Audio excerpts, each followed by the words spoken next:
Welcome to this video. In this video I'm going to show you how to calculate the yield of a property investment. Yield is a very commonly used metric to work out whether an investment works or not. Let me show you how to calculate it. Now at this point let's just explain that you can't use yields to calculate the uplift in value of a property. Yield is only used to calculate the rental return of the property. There are two kinds of yields that people can use. There's a gross yield and a net yield. The gross yield obviously doesn't take the costs off. It's a very inaccurate number. The net yield takes all of the costs off and you get a much more accurate figure as to how much money you're making as a percentage of the value of the property.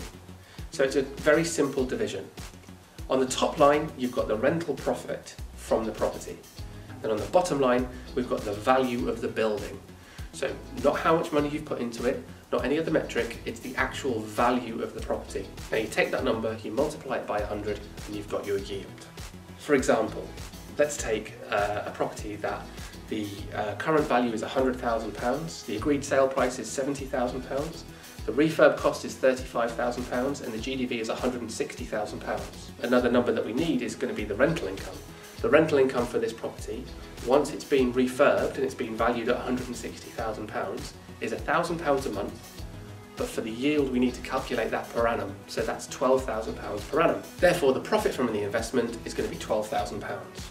The cost of the investment needs to take into consideration all of the costs associated with renting that property out, because that will give us the net yield.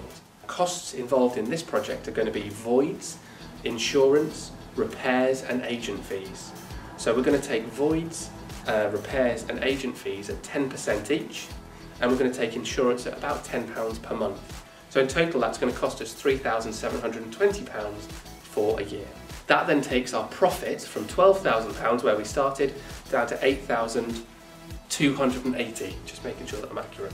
So on the top line of that calculation that we talked about earlier, we've got £8,280 on the top line, and that's divided by the current value of the property, which is £160,000.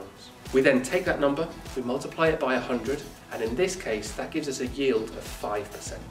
I hope that helps. We've got two other videos about return on capital employed ROCE and return on investment ROI. Go and have a look at them to look at some popular methods of working out whether a property investment works or not. Thanks.